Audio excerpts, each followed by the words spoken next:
Friends, welcome back. കുറേ കാലങ്ങൾക്ക് ശേഷം ഞാൻ നാട്ടിലേക്ക് തിരിച്ചെത്തിയിരിക്കുകയാണ്. ആരോടും പറഞ്ഞിട്ടില്ല, ആകെ വളരെ വളരെ കുറച്ച് ആൾക്കാർക്ക് അറിയൂ. ഒന്നതേ ഈ വണ്ടി ഓടിക്കുന്നവന്, പിന്നെ അതെ പിന്നിൽ ഒരുത്തനുണ്ട്, പിന്നെ വേറെ ഒരുത്തനും കൂടി ഉണ്ടായിരുന്നു. അവൻ പോയി ഫുഡ് അടിച്ച് കഴിഞ്ഞിട്ട്. അങ്ങനെ ഞങ്ങൾ 3-4 ഉറ്റ സുഹൃത്തുക്കൾക്ക് മാത്രം അറിയുള്ളൂ. പക്ഷേ ഞാനല്ല, എൻ്റെ കുറച്ച് ഉറ്റ സുഹൃത്തുക്കൾക്ക് മാത്രമേ ഞാൻ നാട്ടിൽ വരുന്നുള്ള കാര്യം അറിയുള്ളൂ.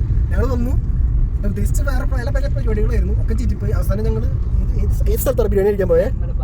ഓക്കെ, അവിടെ കയറി ബിരിയാണി താണിയിൽ എയർപോർട്ടിൻ്റെ അടുത്ത്, കൊച്ചി ഇന്റർനാഷണൽ എയർപോർട്ടിൻ്റെ അടുത്ത് ബിരിയാണി അടിക്കാൻ കയറിയപ്പോൾ പുതിയ പ്ലാൻ സെറ്റ് ചെയ്തു. ഞാൻ ഓൾറെഡി വീട്ടിലേക്ക് ബിരിയാണി കഴിച്ചു കൊടുക്കാനൊക്കെ പറഞ്ഞിട്ടുണ്ടായിരുന്നു. പാരീസ് സ്കീം തന്നെ ഇച്ചിരി കൂടി ഡെവലപ്പ് ചെയ്തിട്ട് ആ പ്ലാനാണ് നമ്മൾ എക്സിക്യൂട്ട് ചെയ്യണത്. ഇപ്പോൾ ഉമ്മായിരുന്നു നേരെ വീട്ടിലേക്ക്, ഇവനും കൂടി ഇവർ രണ്ടുപേരും കൂടി വീട്ടിലേക്ക് ബിരിയാണി കൊണ്ട് കയറുന്നു. കുറച്ചായിരുന്നു സംസാരിപ്പിച്ച് ഒന്ന് സെറ്റ് ആകുമ്പോഴേക്കും ഞാനും കയറുന്നു. അപ്പോൾ റിയാക്ഷൻ കിട്ടുമെന്നാണ് എൻ്റെ ഒരു പ്രതീക്ഷ. പല ഓപ്ഷൻസ് ഉണ്ട്. അപ്പുറം ഒന്നെല്ലാം തെറി വിളിക്കാം, അല്ലെങ്കിൽ രണ്ടടി, അല്ലെങ്കിൽ ഇമോഷണൽ, അല്ലെങ്കിൽ ഏതെങ്കിലും ഒക്കെ കൂടി കൂട്ടിക്കുറച്ചിട്ടൊരു കോമ്പോ. നിന്റെ അഭിപ്രായത്തിൽ എന്ത് സംഭവിക്കാനാണ് സാധ്യത? ഇടി മാത്രമേ ഉള്ളൂ. നിന്റെ അഭിപ്രായത്തിലോ? അമ്മയാണെങ്കിലോ? എടാ അമ്മയാണെങ്കിലോടാ? എൻ്റെ ഒരു ഇതിൽ എനിക്ക് തോന്നുന്നത് അടി എന്തായാലും ഉണ്ടാവും. പിന്നെ നല്ല ഡാഷ് കൂട്ടിയൊരു വിളി ഉണ്ടാവും. കാരണം ഞാൻ കാർഡ് കിട്ടിയ കാര്യവും പറഞ്ഞിട്ടില്ല, നാട്ടിലേക്ക് വരണ കാര്യവും പറഞ്ഞിട്ടില്ല. ഇന്നും ഇന്നലെയും ഒടുക്കത്തെ ജോലിയായിരുന്നു, ഭയങ്കര തിരക്കായിരുന്നു, ബഹളമായിരുന്നു, മേളായിരുന്നു എന്നാ പറഞ്ഞേക്കണേ. അപ്പം അങ്ങനെ ഒരു അവസ്ഥയിൽ ഞാൻ വരുമെന്ന് ഒരു ശതമാനം പോലും പ്രതീക്ഷ കൊടുത്തിട്ടില്ല. ആകപ്പാടെ അവർക്കറിയാവുന്നത് ഇവർ രണ്ടുപേരും വരുന്നുണ്ട് എന്നറിയാം. ഇവന്മാർ രണ്ടുപേരും ബിരിയാണി കൊണ്ടുപോകും. ദിവനും അവൻ പിന്നിൽ ഇരുട്ടത്ത് പോയിരിക്കുക, ബാക്കിലുണ്ടവിടെ ബിരിയാണി കൊണ്ടുപോകും. അങ്ങനെയാണ് പ്ലാൻ. ഒരുത്തിനും കൂടി ഉണ്ടായില്ല, പക്ഷെ അവൻ പല പല തിരക്കുകളാൽ അവൻ ബിരിയാണി കഴിച്ചിട്ട് അവൻ പോയി. അല്ല, അവൻ തിരക്കുകളുണ്ടോ? അതാ ഇവിടെ കുറേ പുതിയ കടകളാണ്. പിന്നെ എനിക്കിവിടെ വന്ന് പറ്റിയൊരു കാര്യങ്ങളുണ്ട്. എല്ലാ സ്ഥലങ്ങൾക്കും വില കൂടിയിട്ടാ. നാട്ടിലേക്ക് ആരെങ്കിലും കുറേ കാലങ്ങൾക്ക് ശേഷം വരുമ്പോൾ മനസ്സിലാവും. പിന്നെ വന്ന് കയറുമ്പോൾ തന്നെ എന്താ പറയുക, റോട്ടിൽ വണ്ടികളൊക്കെ പോകണമെന്ന് കിളി മാറും. എനിക്ക് അങ്ങനെയാണ് തോന്നിയത്. പിന്നെ ഇത് എന്തുകൊണ്ട് ഇങ്ങനത്തെ ഒരു റിയാക്ഷൻ വീഡിയോ ചെയ്യുന്നതെന്ന് വെച്ച് കഴിഞ്ഞാൽ ഇൻസ്റ്റാഗ്രാം ഇൻസ്പിറേഷൻ ഉൾക്കൊണ്ടുകൊണ്ട് നമ്മളും ചെയ്യുകയാണ്. വലിയ വ്യൂസും കാര്യങ്ങളൊന്നും കിട്ടാൻ സാധ്യതയില്ല, പക്ഷേ ഒരു ഓളം, ഇതൊക്കെ ഒരു രസമാണല്ലോ അല്ലേ?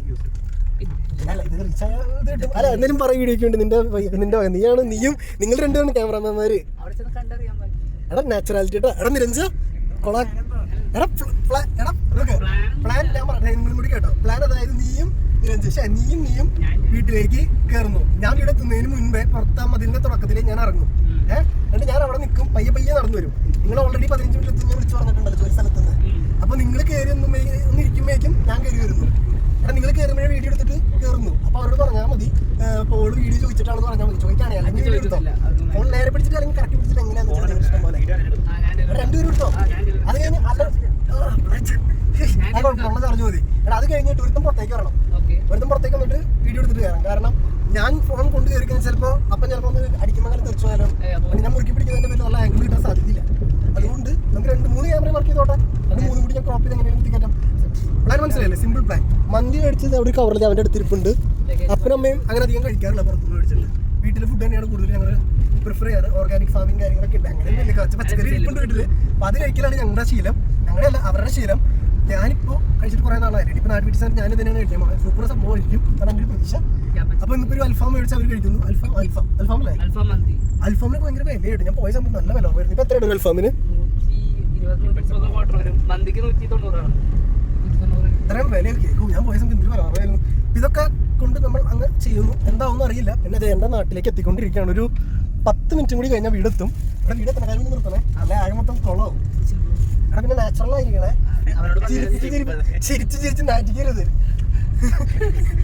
ഡേവിഡ് അത് കഴിഞ്ഞിട്ട് വിളിക്കാന്ന് പറഞ്ഞേക്കണം. ഡേവിഡ് എന്ന് പറയുന്നത് എൻ്റെ ചേട്ടനാണ്. അവന് വരാൻ പ്ലാൻ ചെയ്തതാണ്. പക്ഷേ അവൻ്റെ യൂണിവേഴ്സിറ്റിക്കാർ പരീക്ഷ കൊണ്ടുവിട്ടു. അപ്പോൾ അവൻ്റെ ടിക്കറ്റ് എടുത്തും എല്ലാവരും ക്യാൻസൽ ചെയ്യേണ്ടി പാവം. അല്ലെങ്കിൽ അവനുണ്ടായതിനെ പറ്റിക്കാനല്ല ഒന്ന് റിയാക്ഷൻ കിട്ടാനായിട്ട്. കാരണം നമുക്ക് എല്ലാ കാലത്തുള്ള ഒരു ചാൻസ് കിട്ടാം. ഇവൻ പുറത്ത് പോയിട്ടുണ്ട്. ഇവൻ്റെ വീട്ടിൽ പോയി എനിക്ക് സർപ്രൈസ് ചെയ്യിക്കാം.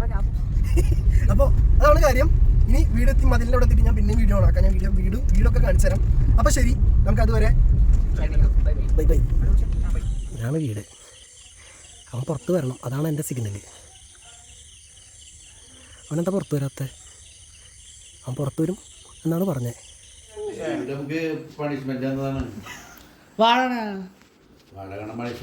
നല്ല പടല്ലേ? കഴിച്ചില്ലല്ലോ. അവന് വീഡിയോ വെച്ച് കൊടുക്കാൻ പറയണ്ട്.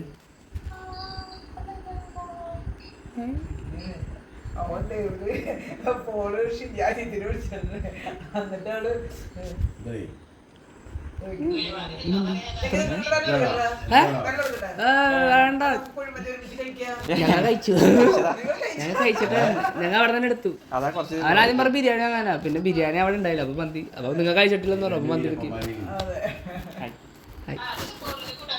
അതല്ല കല്ലൂരി, ഇത് പാൽശ്ശേരി.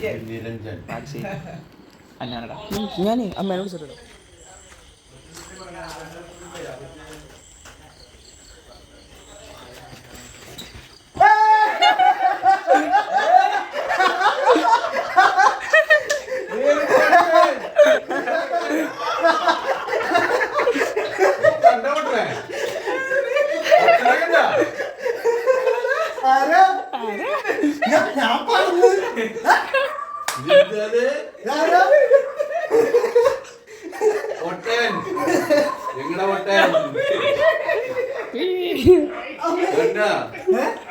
ഞാൻ പറഞ്ഞു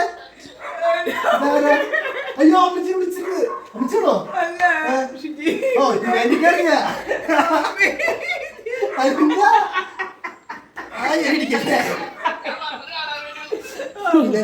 വിളിച്ചേ കട്ടയരുത് ഞാൻ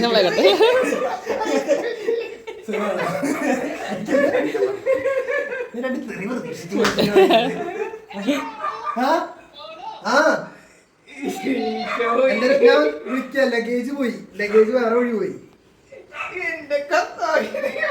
ഞാൻ വിളിക്കാം. എന്താ പക്ഷേ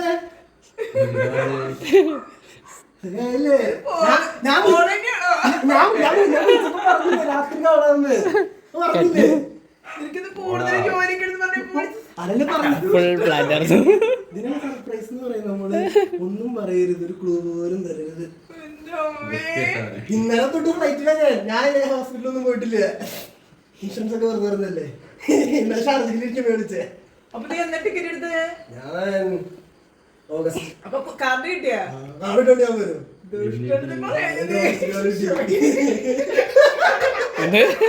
രണ്ട് പറഞ്ഞു. ഓക്കെ എന്നാ ശരി, ഓക്കെ ബൈ. എല്ലാ പരിപാടിയും കഴിഞ്ഞ് കട്ടിലുമേ കയറി ചെയ്യാൻ പോവാണ്. വരണ കാര്യമൊന്നും പറയാത്തതുകൊണ്ട് മുറിയൊക്കെ ആകെ മൊത്തം നാശമായി കിടക്കാണ്. പക്ഷെ ഞാൻ വന്ന് കയറിയപ്പോൾ തന്നെ അമ്മ ഓടി വന്ന് മുറിയൊക്കെ ക്ലീൻ ആക്കി. എന്തിനാണ് നിങ്ങൾക്ക് അറിയാൻ പാടില്ല, ഞാൻ തറ കിടന്നോളാന്ന് പറഞ്ഞാണ്. ഇതാണ് എൻ്റെ മുറി. ഇതൊക്കെ ഇനി നോക്കി വിരിയും കാര്യങ്ങളൊക്കെ പിന്നെ എടുക്കണം. കർട്ടൻ പിന്നെ ഞാൻ ഇടാറില്ല, എനിക്ക് ഇഷ്ടമല്ല. മഴ പെയ്യുന്നുണ്ട്. ഇനി ബാക്കി കാര്യങ്ങളൊക്കെ ഓരോ ദിവസമായി കാണിക്കാം. അത്രേ ഉള്ളൂ. നല്ല ക്ഷീണമുണ്ട്. കഴിഞ്ഞ 24+ മണിക്കൂറായിട്ട് തന്നെയായിരുന്നു പരിപാടി എന്ന് പറഞ്ഞാൽ യാത്രയും കാര്യങ്ങളൊക്കെ ഫുൾ യാത്രയുടെ കാര്യങ്ങൾ എന്തൊക്കെ ഞാൻ ചെയ്തു, എങ്ങനെയൊക്കെയായിരുന്നു പരിപാടി കാര്യങ്ങളൊക്കെ ഇനിയുള്ള വീഡിയോസിൽ പറഞ്ഞുതരാം. ഇനി ഉറങ്ങണം.